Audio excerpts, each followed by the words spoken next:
All right, so we're 10 after, which is when the official class starts. I used the 10 minutes before that to just talk about the news. Anyway, so this is CNET 160, Cybersecurity Responsibilities, and I'm not using the City College Canvas server because there have been too many problems with it, and I prefer to use it my own under my own control. Just a minute. All right, and so the main thing to use for this class is samsclass.info. That's my web page. This is where you should go for information about any of my classes. And let's see, this is the Twitch. I'm not logged in. Let me see if I can fix this. Right now I gotta have a two-factor token. This will take me a few seconds to get. All right, I have an authenticator app.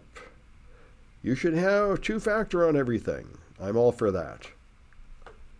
It's a little bit inconvenient, but it makes it a whole lot safer.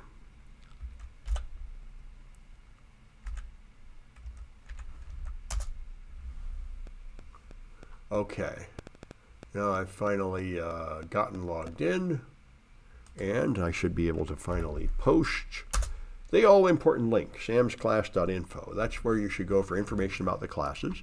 And if you click 160, you get the information about this class. All right, in this class, we're going to cover most of this book to prepare you to be a certified information security manager. And we're going to talk about cyber war and other issues from other books, just to give some background to it. And so in this class, there are no hands-on projects, unlike my technical classes where there's a lot of them. This is not a technical class. This is a management class. So you're learning general concepts and management rules, not how to use hands-on tools to accomplish specific things. So there's a textbook, there's quizzes, which are all online in a Canvas system, and there's links here. You have to go make an account on this Canvas server, which is not the City College server. You can make an account here. If you already have an account, you view the course here, and if you forget your password, you can reset it here. And instead of hands-on projects, you have to do presentations and papers. You have to do 2 in-class presentations, which are videos or live. You do it by Zoom. You have 4 minutes, like lightning talk. You have to present something in 4 minutes about cybersecurity. I will strictly hold you to the time. And any cybersecurity topic is fine, but I want you to practice giving an oral presentation, explaining something so people can understand it. And I also want you to write 2 papers, which are 500 to 1,000 words, and they have to be on a cybersecurity topic. And here's what, this is an important issue. A lot of people are using ChatGPT to write papers now, to write documents. And I think that's fine. I don't want to stop that because this is the wave of the future. Everyone's going to use these AI tools. However, if you do that, you have to tell me you did that, and please explain how you checked it, because you will discover, if you haven't already, that if you ask ChatGPT to tell you about something, it will write a whole page of text, and about 30% of what it says will be wrong. It just makes up lies. It makes up false references. It quotes numbers wrong. It quotes facts wrong. And if you argue with it, it will often deny that it's lying and refuse to correct it. So you have to review what it produces and check it and see what errors are in it. It only passes a very cursory inspection. If you actually pay attention to what it's saying, it's usually pretty messed up. So learning how to use these tools effectively is a very good practice. And that's why I wanted to save this article here. The Associated Press has just set guidelines for their journalists, and I think these are good guidelines, and I intend to follow essentially this practice in this class. They say, they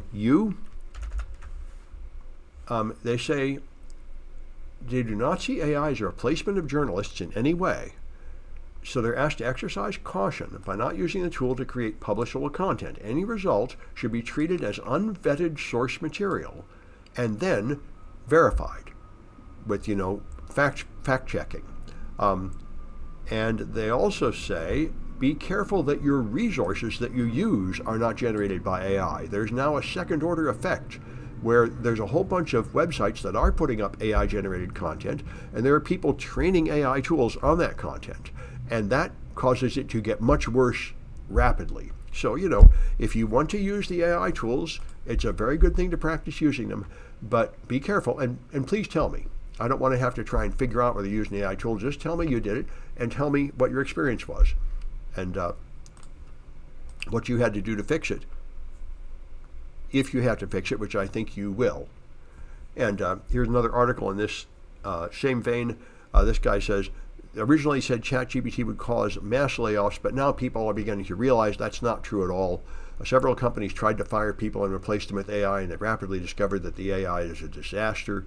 The most famous case I heard was a helpline for people with eating disorders, where they fired the counselors and turned on an AI, and within like the first day, the AI told all these people that called the most horrible things, like to weigh themselves every hour, to where they had to turn it off and scramble and hire those people back. It is, AI can talk, and it can make sentences and paragraphs that look pretty good, but it doesn't have any actual intelligence in the sense that it doesn't understand what it's saying, and it doesn't know the difference between truth and fiction. So it's not going to replace people anytime soon. But what it will do is help people be more productive. So it is very good for you to practice and learn how to use it. All right. Anyway, so that's the structure of the class. You do not need to attend physically at all. You can if you want. After I'm done with COVID, I will have a physical class on campus in Cloud 218, not in the science building, because the whole science building has no heat in the winter, and that's rude. But you can just tune in by Twitch if you like. You don't even have to do that, by the way. I record every class and put it on YouTube, and I'll put it right on this page. So you can just view the YouTube video later if you don't want to attend class live by Twitch. You can also ignore the lecture entirely, just read the book if you like, because attendance does not affect your grade. The only thing that affects your grade is quizzes and presentations and papers and discussions, which you all do in this Canvas. So that's the, and there you see a lot of deadlines here for everything. We'll go through various chapters, and then there's a time when you have to give your presentations. And there's a topic due a few weeks before your presentation, just to make sure people are thinking about it. You should turn in your topic, which would be just, a few words to describe what topic you're going to prepare a presentation on. And you can use the same topic for your presentation and your paper, or different topics, whichever you like. All right, so I'm going to stop this recording.